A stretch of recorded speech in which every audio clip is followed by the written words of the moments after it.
Respected speaker sir, सबसे पहले जी मैं आपका धन्यवाद करना चाहता हूं कि आपने गवर्नर्स एड्रेस पे बोलने का मुझे दोबारा एक मौका दिया, हमारे दल को मौका दिया। साथ ही साथ आज गवर्नर्स एड्रेस काफ़ी गंभीरता से सभी साथी सुन रहे होंगे, विपक्ष के पक्ष के दोनों साथियों ने सुना होगा। तो आज इस पे जी कई ऐसे विषयों पे चर्चा हुई जिसको मैं ये मानता हूं कि एक बड़ा ऑक्सीमोरन सा था ये एड्रेस, कि एड्रेस के अंदर ही कई बातों पे बड़ी कॉन्ट्रडिक्शन हुई है। सबसे पहले पैराग्राफ 6 में माननीय गवर्नर साहब ने एक बात का जिक्र करा कि भाई एंटी करप्शन जो पॉलिसीज है उनके बारे में जिक्र किया गया। साथ ही साथ पैराग्राफ 8 में नीति, नियत, निष्ठा, निर्णय इनके बारे में जिक्र किया गया। और फिर उसके बाद उसके अंदर ये बात भी रखी गई, माननीय अशोक अरोड़ा जी ने भी ये बात उठाई कि भाई जो पुरानी जो सरकारें थी उनकी जो करप्ट पॉलिसीज है, क्या उनके ऊपर कार्रवाई करना जरूरी नहीं है करप्शन फ्री सरकार चलाने के लिए? बिल्कुल जरूरी है। और जब उन्होंने जिक्र करा तो उन्होंने पिछले 10 साल की सरकार का तो बड़ा जिक्र करा कि भी कई सारे घोटाले थे, शराब घोटाला था और घोटाले थे, कि जी इन सब पर कार्रवाई होनी थी। लेकिन मैं आपके माध्यम से हाउस में एक बात और लाने का काम करूंगा कि उससे पहले एक चार्जशीट 2014 में माननीय मनोहर लाल जी खट्टर जी उस समय हरियाणा प्रदेश के मुख्यमंत्री थे, उनको एक चार्जशीट दी गई थी जिसके अंदर कांग्रेस के जो 10 साल जो घोटाले हुए हैं उन सभी घोटालों का विवरण किया गया था। और उस समय माननीय मुख्यमंत्री साहब ने यह बात कही थी कि जी इसके ऊपर हम पूरी तरह से कार्रवाई करने का भी काम करेंगे। साथ ही साथ अभी माननीय वत्स साहब ने भी ये बात कही कि जी सरकार को भी एक ऐसा प्रेसिडेंट सेट करना चाहिए जहां पर करप्शन के खिलाफ पूरी तरह से कार्रवाई होनी चाहिए। जब सरकार 2014 में बनी तो माननीय रामविलास शर्मा जी ने भी इस बात पर बड़ा जिक्र करा कि जी जो पुरानी सरकारें, उन सरकारों में जो करप्ट प्रैक्टिसेस हुई हैं उनके ऊपर एक एसआईटी भी बनाई जाएगी, रिटायर्ड जज को भी बिठाया जाएगा, एक कमेटी भी बनाई जाएगी।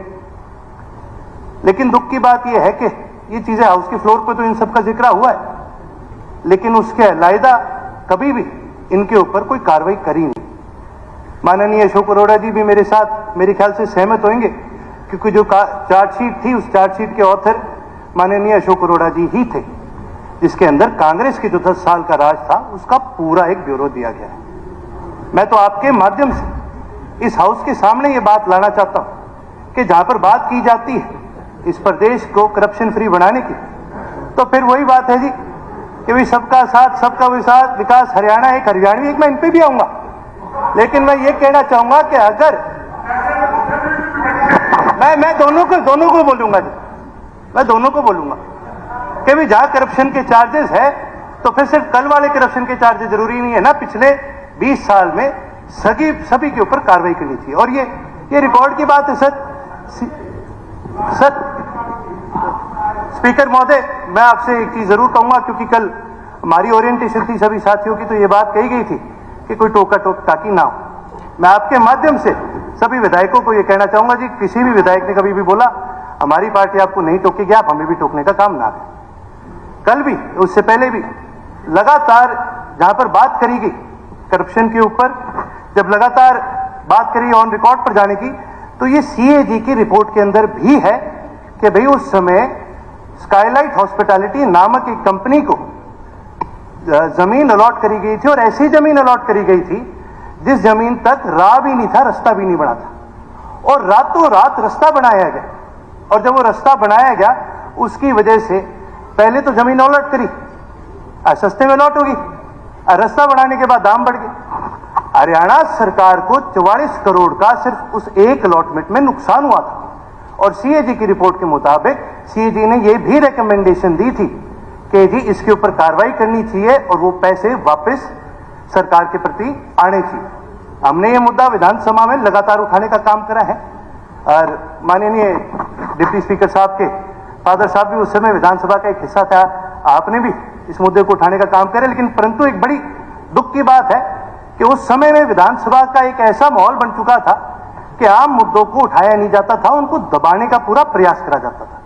हम तो जी नए विधायक, हम तो आपसे एक ही उम्मीद करते हैं, क्योंकि लगातार जब से ये सरकार बनी है, नई सरकार बनी है, नए विधायक आए, सबको एक बात बताई जाती है कि जी सबको बराबरी का मौका भी दिया जाएगा, सबकी बात भी सुनी जाएगी, सबकी बात रखी भी जाएगी और उसको आगे बढ़ाने का काम भी करेंगे। तो माननीय उपाध्यक्ष महोदय जी के माध्यम से मैं सरकार को जरूर कहना चाहूंगा, पिछले 10 साल का ब्यौरा तो अशोक अरोड़ा जी ने दे दिया, उससे भी पहले के जो 10 साल है उसका भी ब्यौरा उन्होंने दे रखा है, उसके ऊपर भी पूरी तरह से कार्रवाई करी जाए। माननीय उपाध्यक्ष जी, मैं एक छोटी सी बात और कहना चाहूंगा जी, क्योंकि मेरे क्षेत्र की एक बड़ी अहम बात है। हमारे क्षेत्र में जी पीने के पानी की बहुत कमी है और 38 से ज्यादा ऐसे गांव हैं जहां पर पीने का पानी नहीं है, ट्यूबवेल के माध्यम से वहां पीने का पानी पहुंचाया जा रहा है और वो ट्यूबवेल का जो पानी है वो पानी काफी खराब हो चुका है, वो पानी लगभग जहरीला हो चुका है। इसकी वजह से कैंसर के भी काफी केसेस बढ़ चुके हैं। इसका सबसे बड़ा कारण है पोल्यूशन। जहां एक तरफ तो सरकार किसानों को तो घेरने का काम करती है कि जी पराली जलाने की वजह से बहुत ज्यादा पोल्यूशन है, बहुत ज्यादा पोल्यूशन है, लेकिन पूरा एग्रीकल्चर सेक्टर जो है वो केवल 10% कंट्रीब्यूट करता है, इंडस्ट्रियल सेक्टर 50% से ज्यादा कंट्रीब्यूट करता है। समय काफी हो तो गया। बस दो लाइन में मैं अपनी बात पूरी करना चाहूंगा जी। इंडस्ट्रियल सेक्टर 50% से ज्यादा कंट्रीब्यूट करता है।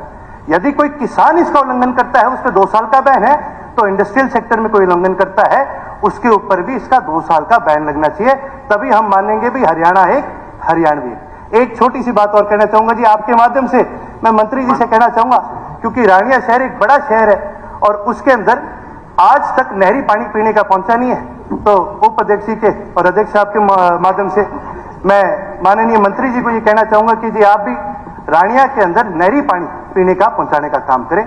आपने मुझे समय दिया उसके लिए जी बहुत बहुत धन्यवाद है जी। जय हिंद।